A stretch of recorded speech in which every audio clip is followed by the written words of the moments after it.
Good morning, everyone. Welcome to Saraswati Center of Education, Kumartuli, Hazaribagh. I Sandeep sir.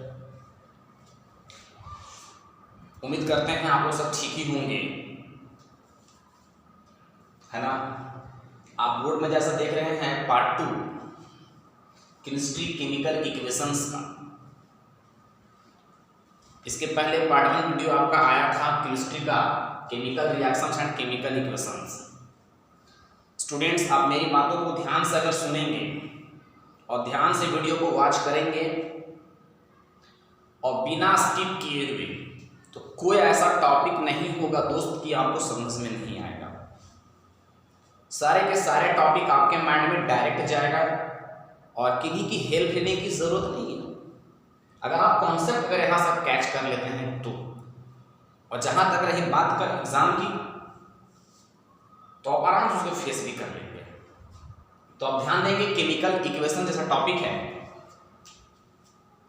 Chemical equations the short hand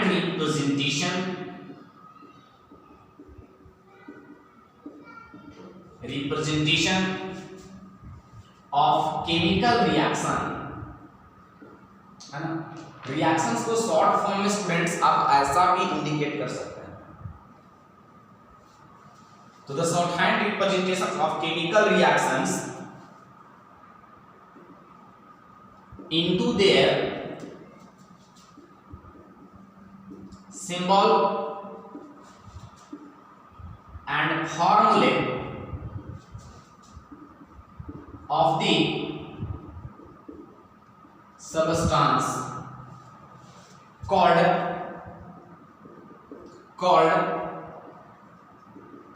chemical equation, है ना। क्या लिखा गया students कि chemical reactions को represent करना है उनके सिंबल और फॉर्मूले में। जैसे अगर एग्जांपल की अगर हम बात करें, जैसे कि हमने पिछले बार एग्जांपल दिया था कि when zinc granules react with dilute sulphuric acid, ये डाइल्यूट मैं आगे क्लियर करूंगा, dilute sulphuric acid, then it form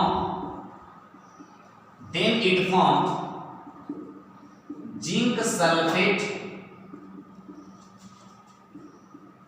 and evolve with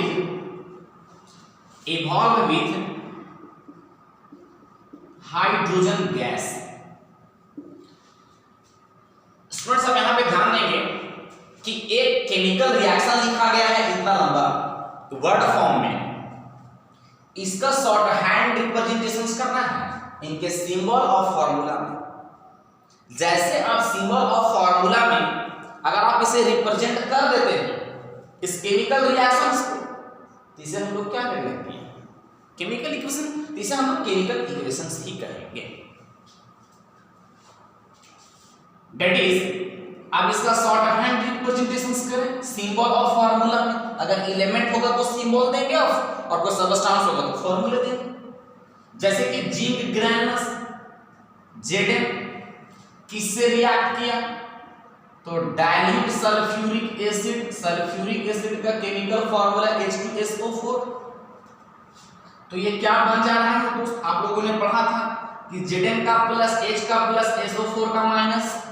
लेकिन ध्यान देंगे यहाँ Zn का प्लस नहीं होता है बल्कि Zn का 2 प्लस होता है। हमने प्लस इसलिए रिप्रेजेंट किया है क्योंकि एक प्लस को माइनस में भेजेंगे रिएक्ट करने की जब जरूरत पड़ेगी, तो यहाँ पे भी माइनस नहीं बल्कि यहाँ 2 माइनस होता है ना।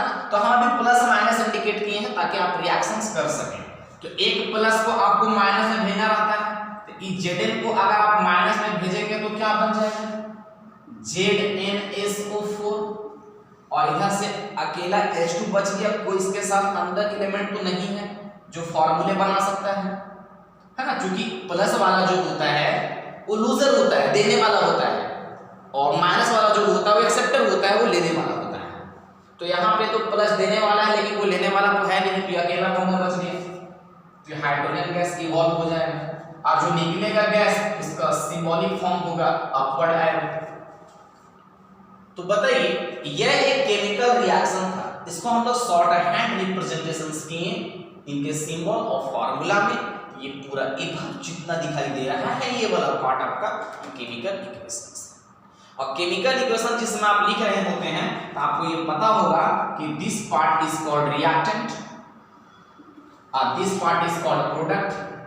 आपने पिछली वीडियो में हमें बताया था कि रिएक्टेंट हमेशा आपका लेफ्ट हैंड साइड की ओर और प्रोडक्ट हमेशा राइट हैंड साइड की ओर। जो वीडियो अगर नहीं देखे होंगे बस वहां से देखें और क्लियर करें। और एक बात और, तो रिएक्टेंट और प्रोडक्ट को सेपरेट किया जाता है एक सिंबॉलिक फॉर्म एरो से। अगर आप एरो ना भी दें तो आप इसे इक्वल भी दे सकते हैं, लेकिन ज्यादा बेटरफुल होगा आपका अब एरो का सिंबल। ओके, और कई एग्जांपल्स दे सकते हैं। तो ये आपका केमिकल इक्वेशंस का है। स्टूडेंट्स अब यहां से आता है केमिकल इक्वेशंस कितने टाइप्स के हैं। तो स्टूडेंट्स बात करते हैं केमिकल इक्वेशंस उनका टाइप है ना।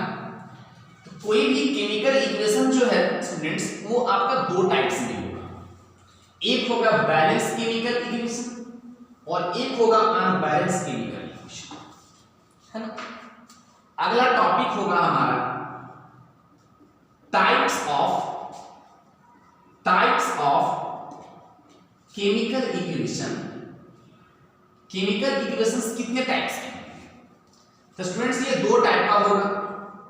फर्स्ट होगा आपका balance chemical equation, balanced chemical equation, balanced chemical equation, है ना। ये होता क्या है। तो स्टूडेंट्स आप सुन लें कि जो भी आपका केमिकल रिएक्शंस का केमिकल इक्वेशंस होता है उसमें रिएक्टेंट और प्रोडक्ट होते हैं। तो रिएक्टेंट की ओर जितना एलिमेंट्स है ऑफ एटम, अब प्रोडक्ट की ओर जितना एलिमेंट्स ऑफ एटम है, अगर उनकी number of atoms both side that is reactant and product अगर वो इक्वल होगा तो उसे आप बैलेंस केमिकल इक्वेशंस कहेंगे। और जहां कहीं भी थोड़ा बहुत अगर इक्वल ना हुआ, चाहे इधर चाहे उधर, that is reactant and product की ओर, तो उस केस में आप उसे अनबैलेंस केमिकल इक्वेशंस कहेंगे। ओके, तो बैलेंस केमिकल इक्वेशंस क्या होगा। तो the chemical equation of chemical reaction, है ना, of chemical reaction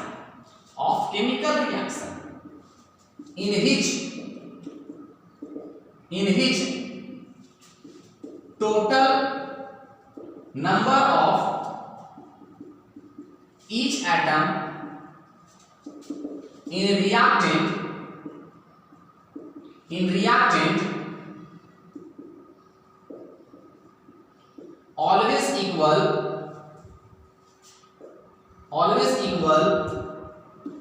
to the total number of each atom in product called balanced chemical equation, है ना। क्या लिखा गया।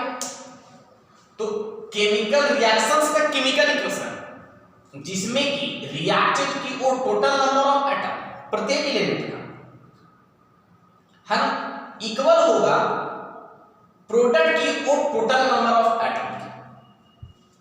दैट इज हम लोग इसे कह सकते हैं total number of each atom in reactant is equal to total number of each atom in product। अगर ये इक्वल होगा तो ही हम लोग बैलेंस केमिकल इक्वेशंस कहेंगे। आप एक एग्जांपल से समझें तो ज्यादा बेटर होगा। जैसे कि अभी हमने एग्जांपल जस्ट अभी लिया था कि Zn जो है वो H2SO4 से ट्रीट कर गया तो बन जाता है ZnSO4 और प्लस H2। क्लियर? अब जरा यहां देखिएगा स्टूडेंट्स कि अगर इसका हम बात करें तो ये एलिमेंट मान लेते हैं, है ना, या एटम भी कह सकते हैं। एलिमेंट बोलिए या ईच एटम बोलिए, ईच एटम बोलिए। यहां मान लेते हैं इन रिएक्टेंट और इधर मान लेते हैं इन प्रोडक्ट, है ना। तो स्टूडेंट्स आप यहां पे ध्यान देंगे आपका एलिमेंट कौन कौन है, तो एक जिंक है, एक हाइड्रोजन है, एक सल्फर है और एक ऑक्सीजन है। अब ध्यान से देखें तो आपको क्लियर हो जाएगा। चेक करें स्टूडेंट्स, जिंक रिएक्टेंट की ओर कितना है, सिंगल पीस दिख रहा है ना, उधर कितना है, उधर भी सिंगल पीस है। हाइड्रोजन कितना है, H2 है, दैट इज 2। उधर कितना है, उधर भी 2। ओके, सल्फर कितना है इधर 1, उधर कितना है, उधर भी 1 है, आप देख सकते हैं। ऑक्सीजन कितना है 4, यहां पे भी कितना है। तो बताइए इधर रिएक्टेंट की ओर टोटल एटम और प्रोडक्ट की ओर टोटल इक्वल है ना, तो इसे आप बैलेंस केमिकल इक्वेशंस कहेंगे। तो एक आपके लिए डाल देते हैं, ये फर्स्ट एग्जांपल हमने दिया, आप सेकंड एग्जांपल आप फिल कर लेंगे कि अगर कैल्शियम ऑक्साइड अगर वाटर से ट्रीट करता है तो कैल्शियम हाइड्रा ऑक्साइड बनता है। ओके, आप ये चेक कर लेना और यहां से हीट इवॉल्व भी होता है। अभी फिलहाल दे या ना दे कोई फर्क नहीं पड़ता है, लेकिन आपको बैलेंस केमिकल इक्वेशंस के तरह चेक करना है, या आपको चेक करना है। चेक योरसेल्फ, या आप चेक करें। ओके, तो इस केस में इसे बैलेंस केमिकल इक्वेशंस है। आप वीडियो को पॉज करके साथ नोट भी कर सकते हैं। अब यहां पे हम यही से बात करते हैं unbalanced unbalanced chemical equation. So the chemical equations of chemical reactions in which total number of each atom in reactant are not equal to the total number of atom in product called unbalanced chemical equation. नहीं हो जा रहा है, and total number of each atom in reactant does not equal to total number of each atom in product. उसे कैसे, उसे क्या बोलेंगे, अनबैलेंस्ड केमिकल इक्वेशंस कहेंगे। क्लियर है? तो एक एग्जांपल समझते हैं, जैसे कि मानकर चलते हैं NaCl H2SO4 से ट्रीट करके, तो क्या बन जाएगा स्टूडेंट, आप चेक कर सकते हैं, ये प्लस ये माइनस, ये प्लस ये माइनस, कितना प्लस कितना माइनस आप जानते हैं। तो एक प्लस को माइनस में भेजा, अगर इसको दो पार्ट में अगर तोड़े स्टूडेंट्स, तो एक प्लस को माइनस में भेजें तो क्या बन जाएगा, Na2SO4। अब स्टूडेंट सोच रहे होंगे सर Na और SO4 है तो NaSO4 होना चाहिए ना, Na2SO4 कैसे हो गया, तो उसके लिए आपको ना आयन पढ़ना होगा, और वो आयन क्लास 9th का टॉपिक्स है जो हम बहुत पहले क्लियर कर चुके हैं। ऐसे में एक बार बता दे रहा हूँ, सोडियम का Na+ आयन होता है, ये होता है मोनो एटॉमिक पॉजिटिव में, और ये SO4 2- ये डाई एटॉमिक पॉलीएटॉमिक का है। ओके, तो यहाँ 1 है, यहाँ पे 2 है, अगर आप क्रॉस करेंगे तो पॉजिटिव वाला को फर्स्ट और नेगेटिव वाला को सेकेंड, तो Na को 2 से मल्टीप्लाई करेंगे तो Na2, और SO4 को मल्टीप्लाई करेंगे तो Na2SO4। क्लियर? तो वही लिखा गया है। अब बताइए, अब यहां से एक पॉजिटिव एक नेगेटिव बच गया, तो H2 और Cl क्या मिलकर बनेगा, HCl। आप चेक करें एलिमेंट कौन कौन है भाई, तो एक सोडियम है, और क्या है भाई, तो क्लोरीन है, और क्या है भाई, तो हाइड्रोजन है, और क्या है भाई, तो सल्फर है, और एक एलिमेंट अगर चेक करेंगे तो एक ऑक्सीजन भी है। चेक कीजिए, सोडियम कितना इधर 1, क्लोरीन कितना, क्लोरीन 1, हाइड्रोजन कितना है इधर 2 है ना, सल्फर सल्फर कितना, तो सल्फर आपका 1 और ऑक्सीजन कितना, तो ऑक्सीजन आपका 4। अब उधर चेक करें सोडियम कितना, तो sodium number of atom sodium is 2, sulphur 1, oxygen ये किसकी बात हो रही थी, सॉरी ये सोडियम का हुआ ना, क्लोरीन कितना है भाई, तो क्लोरीन 1, हाइड्रोजन कितना है भाई, तो हाइड्रोजन 1 है ना, उसके बाद सल्फर कितना है भाई, तो 1 और ऑक्सीजन कितना है भाई, तो 4। चेक कर, तो बताइए इक्वल है, यहां पे सल्फर कितना हो जा रहा है 1 और ऑक्सीजन 4, तो क्या इक्वल है, यहाँ पे तो इक्वल हो गया, क्या हाइड्रोजन इक्वल हुआ, यहाँ पे 2 हाइड्रोजन वहां पे 1 हाइड्रोजन, यहाँ पे 1 सोडियम उधर 2 सोडियम, तो इक्वल नहीं हुआ। तो जब इक्वल नहीं होगा तो उस केस में आप उसे अनबैलेंस्ड केमिकल इक्वेशंस कहेंगे। क्लियर? अब उस अनबैलेंस्ड केमिकल इक्वेशंस का एक और नाम दिया जा सकता है ना, this is also known as a skeleton chemical equation। skeleton chemical equation इस कंकाली रासायनिक समीकरण भी कहते हैं। तो आप वीडियो को पॉज करके आसानी से नोट भी कर सकते हैं। तो अभी हम चल रहे थे टॉपिक आपका केमिकल इक्वेशंस और केमिकल इक्वेशंस का टाइप्स। अब यहां से कोई भी केमिकल इक्वेशन को ज्यादा इनफॉर्मेटिव कैसे बनाया जाता है, जैसे आपने कभी देखा होगा, कई बार केमिकल रिएक्शन आपने देखा होगा कि यहाँ पे कुछ रिएक्टेंट है, इधर कुछ प्रोडक्ट है, तो देखेंगे कुछ एरो के ऊपर कुछ लिखा हुआ रहता है, कभी सॉलिड तो कभी लिक्विड इधर लिखा हुआ रहता है, कभी गैस तो एक्वास में कुछ लिखा हुआ रहता है। ये कैसे होता है? तो उस केमिकल इक्वेशंस को ज्यादा इनफॉर्मेटिव बनाया जाता है ताकि कहीं भी एक छटाक से गलती ना हो, आप अपने से गलती ना करें, ये बात आप जरूर याद रखेंगे। तो यहां से एक क्वेश्चन प्रोड्यूस्ड होगा, how can a chemical equation be made informative. कोई भी केमिकल इक्वेशंस को आप इनफॉर्मेटिव कैसे बना सकते हैं? How can a chemical equation be made informative. Informative बनाना है तो स्टूडेंट ध्यान देंगे, कोई भी केमिकल इक्वेशंस को इनफॉर्मेटिव बनाने का 5 केस है। हाँ, तो आंसर के लिए आप ध्यान देंगे, बहुत गहराई से आपको देखना होगा और केमिस्ट्री बहुत बारीकी से पढ़ना होगा, तो ही आप क्लियर कर पाओगे, अदरवाइज नहीं हो पाएगा। ये कोई बच्चे के खेल नहीं है ना, आपको थोड़ा लगन और मेहनत तो करना ही होगा। तो सबसे पहला होगा आपका reaction condition. Reaction condition, reaction condition क्या होता है स्टूडेंट्स? रिएक्शन कंडीशन में आप 3 केस लोगे।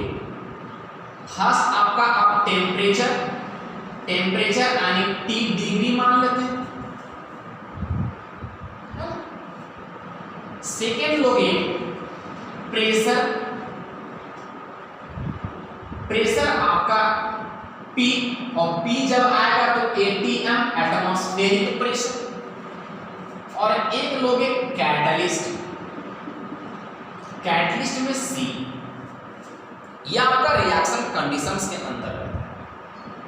एक एग्जांपल के माध्यम से आपको हम क्लियर करते हैं, जैसे कि नाइट्रोजन जो है वो हाइड्रोजन से अगर हम इसे रिएक्ट करवा देते हैं तो ये बंदा आगे चल करके अमोनिया गैस का निर्माण करती है, NH3 अमोनिया, और NH4 हो जाएगा तो अमोनिया।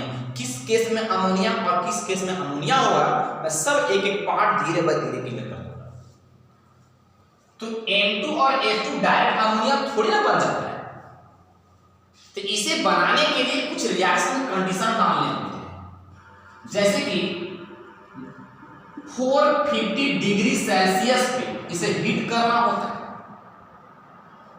और लगभग 200 से 900 एटीएम एटमॉस्फेरिक प्रेशर पे और आयरन और मोलिब्डेनम का मिक्सचर ऑफ एलिमेंट कैटलिस्ट के फॉर्म में लेकर के तब जाकर के अमोनिया का निर्माण होता है। तो यहाँ पे मिक्सचर्स ऑफ आयरन और मोलिब्डेनम ये दोनों जो है एक कैटलिस्ट का काम कर रही है। 450 डिग्री सेल्सियस आपका टेम्परेचर है और 200 से 900 एटीएम जो है ये आपका प्रेशर है। इतना कंडीशन डालने के बाद ये N2 और H2 जो है वो एक अमोनिया गैस का निर्माण करती है। तो एक रिएक्शन कंडीशंस होगा, हमने एग्जांपल देके भी क्लियर किया। अब सेकेंड होगा इसका physical state of reactant and product. Physical state का मतलब क्या है? जिसमें कोई एक सबस्टांस दूसरे सबस्टांस में चेंज कर जाएगा, फिर वो आ जाएगा, इट इज रिवर्सिबल होगा, उसे वापस लाया जा सकता है। तो physical state of reactant and product में कौन कौन से पार्ट आएंगे? तो इसमें सॉलिड आएंगे। सॉलिड जैसे कि हम लोग इसको A से रिप्रेजेंट करेंगे। लिक्विड आएंगे रिप्रेजेंट L से, गैस आएगी रिप्रेजेंट G से, और एक आएगा एक्वा सॉल्यूशन। एक्वा सॉल्यूशन को रिप्रेजेंट करेंगे AQ से, है ना। जैसे कि एग्जांपल देके क्लियर कर दें इसको। जैसे कि मानकर चलते हैं कि कोई भी एग्जांपल ले सकते हैं, जैसे सॉलिड, लिक्विड और गैसेस का कोई भी अगर हम टॉपिक उठा लेते हैं, जिस केस में आपका सॉलिड भी हो, लिक्विड भी हो और यहां तक कि गैस भी होनी चाहिए, तो उस केस में आप कैसे ट्रीट करेंगे? जैसे मानकर चलते हैं एग्जांपल के लिए सोडियम को ट्रीट करवा देते हैं H2O से। अब सोडियम पता होगा हाईली रिएक्टिव मेटल है, इसे कुछ देने की आवश्यकता पड़ेगी नहीं, एक्स्ट्रा कैटलिस्ट की जरूरत नहीं पड़ेगा। तो ये जाकर के जब ट्रीट करेगा तो क्या बन जाएगा? NaOH सोडियम हाइड्रोक्साइड और यहां से H2 गैस है ना। तो इस केस में आप चेक कर सकते हैं Na आपका सॉलिड है, H2O आपका लिक्विड है, NaOH जो आपका एक्वास है और H2 आपका गैस है। आप देख सकते हैं एबव कंडीशंस आर फॉलो। यहाँ पे ऊपर वाले जो कंडीशंस है वो फॉलो कर जा रहा है, सॉलिड का भी, लिक्विड का भी, गैस का भी, एक्वस सब्सटेंस का। तो this is called physical state of reactant and product, है ना। उसके बाद थर्ड आएगा आपका हीट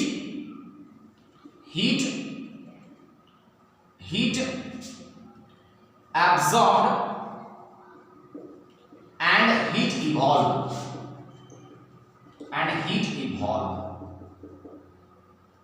है ना। ये भी कंडीशंस जिसमें हीट एक बार एब्सॉर्ब होगी और एक बार इवॉल्व होगा, ये भी कंडीशन अति आवश्यक है। तो वीडियो को आप पॉज करके आप इसे नोट भी कर सकते हैं। तो स्टूडेंट्स अब यहाँ पे ध्यान देंगे, अभी हम केमिकल इक्वेशंस को ज्यादा इंफॉर्मेटिव बनाने के लिए हम ये कंडीशन अप्लाई कर रहे हैं, है ना। तो यहाँ पे टॉपिक आ रहा है heat absorb and heat evolve. तो सबसे पहले हम बात कर लेते हैं फर्स्ट का हीट एब्सॉर्ब। आप ध्यान दो स्टूडेंट, जिसमें हीट एब्सॉर्ब होगा उसे हम लोग एंडोथर्मिक रिएक्शंस के भी नाम से जानने का आगे चल जाते हैं। एंडोथर्मिक रिएक्शन वो आगे हम क्लियर करेंगे आपको जब हम पढ़ाएंगे ना केमिकल रिएक्शंस का टाइप्स वगैरह, तो वहां पे क्लियर हो जाएगा। हीट एब्सॉर्ब का मतलब एंडोथर्मिक रिएक्शंस। ये कैसा होगा स्टूडेंट्स? जैसे कि मानकर चलते हैं कि कैल्शियम कार्बोनेट CaCO3, ओके, इसे हम क्या किए? डेल्टा एज कॉल्ड हीट, इसे हम हीट करते हैं। तो जैसे हम हीट देंगे तो ये कैल्शियम कार्बोनेट डिकम्पोज हो जाएगा और डिकम्पोज होने के बाद कैल्शियम ऑक्साइड और एक कार्बन डाइऑक्साइड का निर्माण हो जाएगा। ओके, अब ये कैसे होता है हम आपको जान सकते हैं। जैसे CaCO3 होता है, इसका प्लस इसका माइनस है ना, तो ये ऑलरेडी एक कंपाउंड बन चुका है, इसको तोड़ना है तो एक प्लस को माइनस में भेजें तो माइनस आपका जनरेटिव O पर है तो कैल्शियम ऑक्साइड, और कार्बन तो अकेला निकलेगा क्योंकि एलिमेंट है तो गैस फॉर्म में तो आएगा नहीं, तो कार्बन को फिर एक बार ऑक्सीजन के साथ ट्रीट करना होगा तो कार्बन डाइऑक्साइड। इस रिएक्शंस को आप ऐसा भी ट्रीट कर सकते हैं, CaCO3, ये हीट जो दिखाई दे रहा है एबव एरो, आप इसे यहां पे भी लिख सकते हैं, तब जाकर के CaO प्लस CO2। तो बताइए हीट एब्जॉर्ब जब भी एब्जॉर्ब होगा, हीट जब भी एब्जॉर्ब होगा तो हमेशा वो रिएक्टेंट की तरफ होगा, और जब इवॉल्व होगा तो हमेशा वो प्रोडक्ट की तरफ होगा। ये बात हमेशा याद रखोगे। एरो के एबव जो रिप्रेजेंटेशंस किया जा रहा है वो हमेशा रिएक्टेंट की तरफ होता है, तो इसमें हीट जो है वो दिया जा रहा है, इट इज एब्जॉर्ब किया जा रहा है ना। जैसे कि एक लोहे को पिघलाना है तो उसे हीट करते हैं ना, तो हीट करना तो उसमें हीट एब्जॉर्ब होगा तभी तो पिघलेगा, मेल्ट करेगा। और एक कंडीशंस आ रहा था heat evolve. Heat evolve, heat evolve जो होगा उसे हम लोग एक्सोथर्मिक रिएक्शंस के नाम से जानेंगे, एक्सोथर्मिक रिएक्शन। अब ये एक्सोथर्मिक रिएक्शंस के अंतर्गत हीट इवॉल्व कैसे होगा, तो मानकर चलते हैं कैल्शियम ऑक्साइड, जिसे हम लोग क्विक लाइन भी कहते हैं, क्विक लाइन, क्लियर। आप देखते होंगे कि दिवाली के मौसम में बहुत लोग क्या होते हैं, चूना लाते हैं घर को व्हाइट वॉशिंग करने के लिए, तो चूना होता है क्विक लाइन, और जैसे उस टीने में उसको डालते हैं और थोड़ा बहुत अगर वाटर देते हैं रेडी H2O, तो देखते होंगे वो पिघलने लगता है और बहुत जल्द एकदम ये काम होती है, और वहां पे निर्माण होती है CaOH 2 टाइम्स, जिसका नाम देते हैं सेलेक्ट लाइन। सेलेक्ट लाइन, ये सेलेक्ट लाइन, ये क्विक लाइन, और यहां से धीरे धीरे हीट जो होता है ना वो निकलना शुरू होता है, और उसकी जो प्रोसेस जो होती है ना वो फास्ट भी होता है, काफी जल्दी हीट हो जाता है, लेकिन जो हीट जो निकल रहा होता है, गर्म जो होता है, उसका जो आवाज होता है वो आपका हिसिंग साउंड होता है, हिसिंग साउंड, याद रखोगे इसको।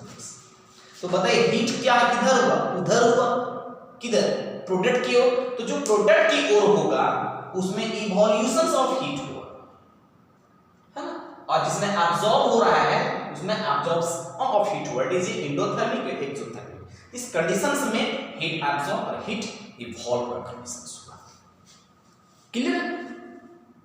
तो आप इसे नोट भी कर सकते हैं स्टूडेंट्स, वीडियो को पॉज करके।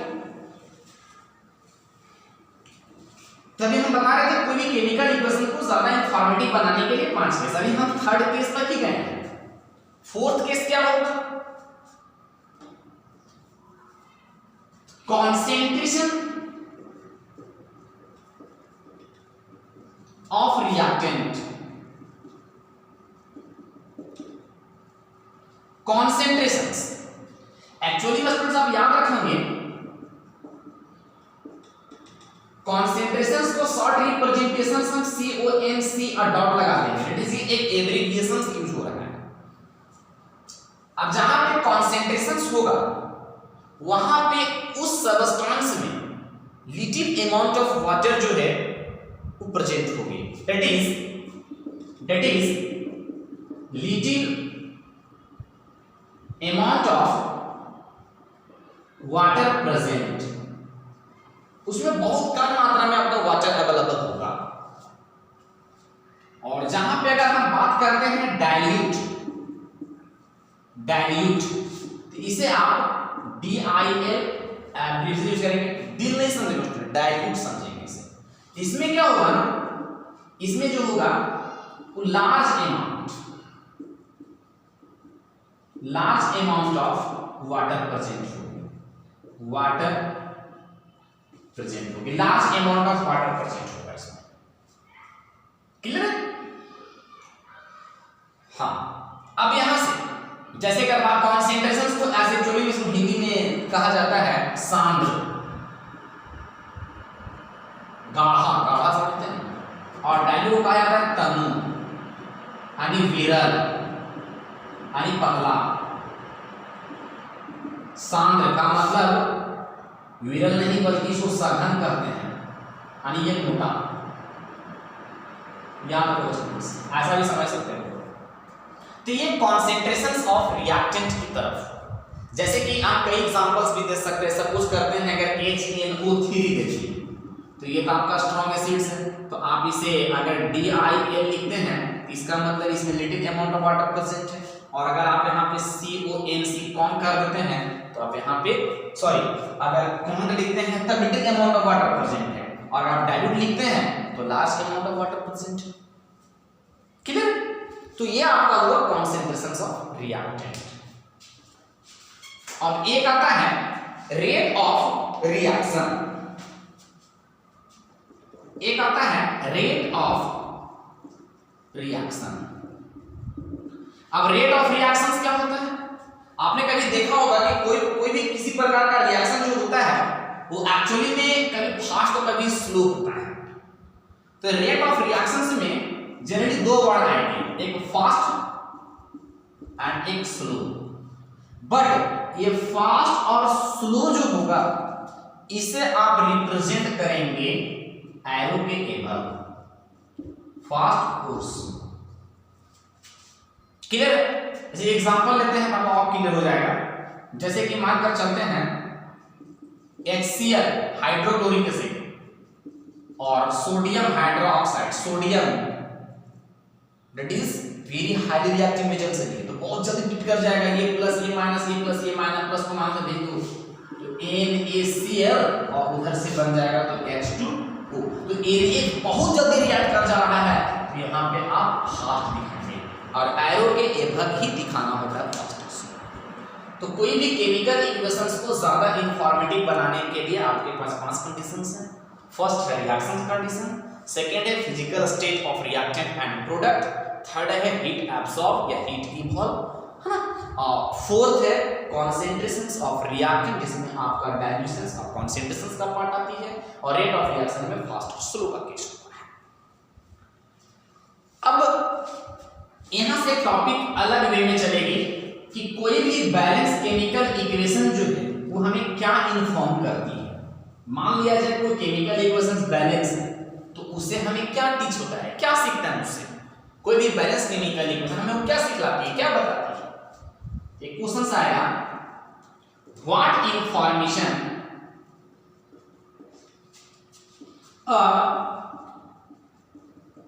Balance chemical equation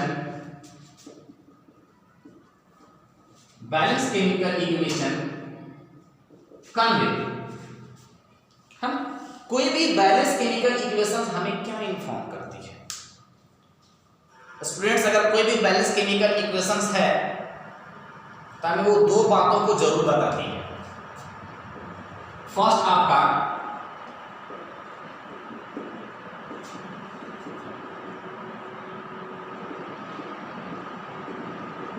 qualitative information,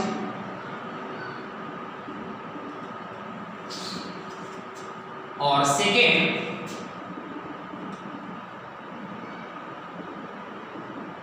quantitative information. अब याद रखोगे कोई भी बैलेंस केमिकल इक्वेशन दो बातों को इन्फॉर्म करती है, एक क्वालिटेटिव और एक क्वांटिटेटिव। क्वालिटेटिव का मतलब जिसमें विशेष रूप से कोई प्रॉपर्टीज पाया जाता है, गुण। अब क्वांटिटेटिव का मतलब क्वांटिटी, कितना क्वांटिटी है, दैट इज नंबर। तो ये नंबर को रिप्रेजेंट करेगा, और ये आपका जो है किसी भी रिएक्टेंट और प्रोडक्ट का उनकी नेम को रिप्रेजेंट करेगा। तो ये वाला जो बंदा है, ये वाला बंदा जो है ये रिप्रेजेंट करेगा आपको name the reactant in chemical reaction, और second name the product in chemical reaction. Chemical reactions में कौन रिएक्टेंट है और कौन प्रोडक्ट है, उसकी नाम को ये बताता है क्वालिटेटिव। और इधर अगर बात करें, इधर ये 4 पार्टों को हमको इंडिकेट करती है। आपका फर्स्ट हो जाएगा number of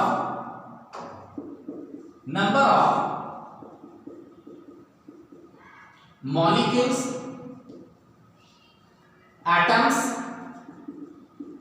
in reactant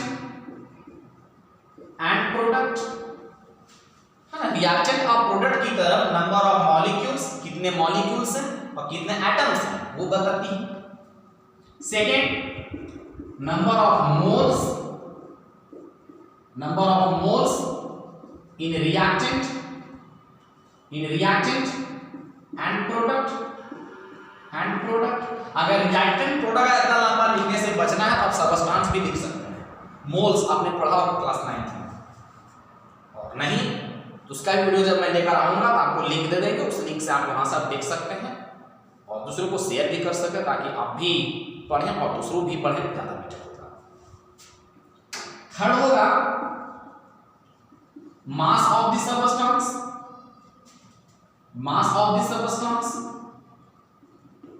mass substance बोले तो रिएक्टेंट और प्रोडक्ट की मास। और लास्ट होगा mass volume and volume relationship between reactant and product. Reactant और प्रोडक्ट में मास वॉल्यूम और वॉल्यूम है ना, छूट गया क्या? मास वॉल्यूम और एक वॉल्यूम ना छूट गया, sorry. Volume relationship between reactant और प्रोडक्ट, मतलब रिएक्टेंट और प्रोडक्ट में मास वॉल्यूम और वॉल्यूम का एक दूसरे का रिलेशनशिप भी देखेंगे। This is called a quantitative information, this is called a qualitative information. ये हम तो वीडियो को पॉज करके आप इसे नोट भी कर सकते हैं स्टूडेंट्स।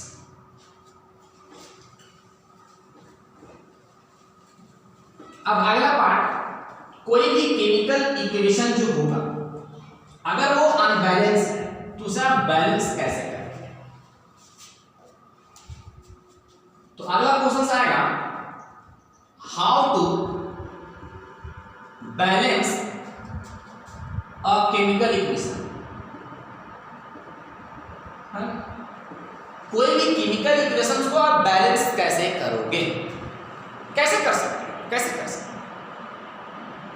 तो कोई भी केमिकल इक्वेशंस को बैलेंस करने के लिए स्टूडेंट्स इनका 2 मेथड्स है। एक फर्स्ट होगा आपका by heat and trial method, इसे कभी कभी इंस्पेक्शन मेथड भी कर सकते हैं,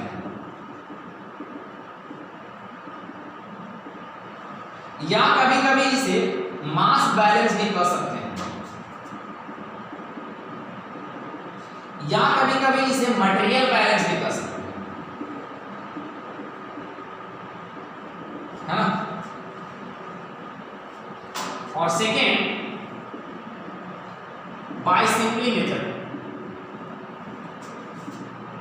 एक सिंपल मेथड होगा जिसमें डायरेक्ट हम लोग मल्टीप्लाई करके ले आएंगे। क्लियर? तो स्टूडेंट्स अब यहां से हीट एंड ट्रायल मेथड्स कैसे होता है, अब एक एक करके मैं ये जानकारी देता हूं। उसके बाद सिंपली मेथड्स का, आप कोई भी केमिकल इक्वेशंस को जब बैलेंस कर रहे हो तो हीट एंड ट्रायल्स अगर कर रहे हो तो आपको कहीं भी नंबर कटने की चांस नहीं होता, लेकिन अगर वो प्रोसेस बोले हीट एंड ट्रायल मेथड से तो, और बाकी सिंपली तो ऐसे करना ही हम लोग। तो आपका टॉपिक आया by heat and trial method. Okay, heat and trial methods का मतलब क्या होता है? एक्चुअली में कोई भी केमिकल इक्वेशन को जब बैलेंस कर रहे होते हैं हीट एंड ट्रायल मेथड से, तो उसमें सारे कंडीशंस को ध्यान में रखना होता है। जैसा कि हमने पिछले बार बताया कि कोई भी केमिकल एक ज्यादा इंफॉर्मेटिव कैसे बनाएंगे, तो इसको इसमें विशेष ध्यान रखना होता है। तो इसमें आपका 5 स्टेप होगा। पहला स्टेप में आप क्या करेंगे, फर्स्ट स्टेप में right the chemical equation into its word equation. पहले आप इसे वर्ड इक्वेशंस में आप इसे लिखें। Step 2 convert the word equation into their symbol and formula। फिर आप उसे वर्ड इक्वेशंस को उसके सिंबल और फॉर्मूला में कन्वर्ट कर देना।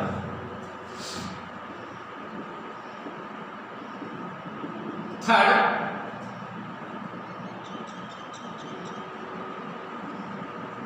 count the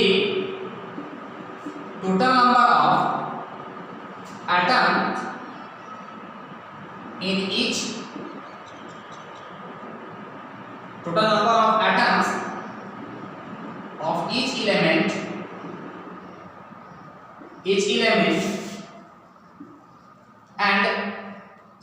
element in reactant and product। Total number of atoms of each element count करना है रिएक्टेंट और प्रोडक्ट की तरफ, दैट इज ऐसा। उसके लिए आपको एक टेबल की आवश्यकता होगी, इस तरीके का टेबल। इसमें आपका एक टेबल में आपका एलिमेंट जाएगा, एक टेबल में आपका रिएक्टेंट जाएगा और एक टेबल में आपका प्रोडक्ट जाएगा। इसमें एटम की संख्या, इसमें एटम की संख्या, रिएक्टेंट एलिमेंट वगैरह जो भी आएंगे। क्लियर? स्टेप 4 में if atoms of element not equal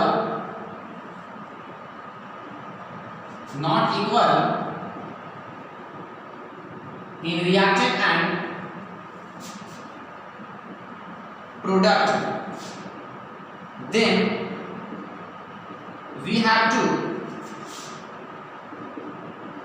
multiply by a suitable non-zero number। suitable का मतलब ध्यान देंगे, suitable का मतलब आपने मन से 10 गुना नहीं कर देंगे, जैसा जरूरत पड़ेगा ना वैसा suitable non-zero नंबर से मल्टीप्लाई करेंगे, उसके बाद इक्वल करेंगे। और स्टेप 5 में क्या कर देंगे, write the chemical equation into more informative। फिर उसे आप मोर इंफॉर्मेटिव में आप उसे लिखें। आप समझ रहे हैं मोर इंफॉर्मेटिव का मतलब क्या हो रहा है, जिसमें आपका physical state of reactant product भी होना चाहिए, जैसा कंडीशंस है सर 5 में सबको बताया था ना, reaction conditions, physical state of reactant and product, heat absorb, heat evolve वगैरह, तो वो सब आपको डालना होगा। उसके बाद आपका ये केमिकल इक्वेशन जो है वो पूरे तरीके से बैलेंस हो जाएगा। आपका 5 स्टेप है, मैं रिपीट कर रहा हूं स्टूडेंट्स। केमिकल इक्वेशंस को सबसे पहले आपको वर्ड इक्वेशन में लिखना है, उस वर्ड को कन्वर्ट करना है उनके सिंबल और फार्मूले में। फिर उसके बाद आपको काउंट करना है नंबर ऑफ एटम प्रत्येक एलिमेंट का, रिएक्टेंट की तरफ भी और प्रोडक्ट की तरफ भी। अगर वो इक्वल नहीं हुआ है ना, अगर वो इक्वल है तो बैलेंस है, तो आप इसे टेबल फॉर्म में लिख लें। उसके बाद स्टेप 4 में आप जब आएंगे तो जो इक्वल नहीं था उस एलिमेंट को एक सूटेबल नॉन जीरो नंबर से मल्टीप्लाई करनी है, तब तो इक्वल होगा। फिर भी नहीं होगा फिर करेंगे। उसके बाद लास्ट में इसमें मोर इंफॉर्मेटिव केस में लिख देंगे, आपका केमिकल इक्वेशन जो है वो हीट एंड प्राइमरी मेथड से क्लियर हो जाता है। मैं एक क्वेश्चन लेके करूंगा, तो वीडियो को आप पॉज करके पर नोट भी कर सकते हैं, ऐसे वीडियो काफी लंबा हो जा रहा है। इसके लिए अब हम अगले बार पार्ट 3 वीडियो लेकर आएंगे जिसमें आपका केमिकल रिएक्शन होगा। ओके, एक वीडियो फिर लास्ट में आएगा और जिसमें आपका कई प्रकार के कुछ क्वेश्चंस होंगे जो आपका क्लियर हो जाएगा, फिर आप टॉपिक से कहीं से भी क्वेश्चंस आप आराम से बना सकते हैं, लिख सकते हैं। तो बहुत बहुत धन्यवाद, आज का टॉपिक यही था।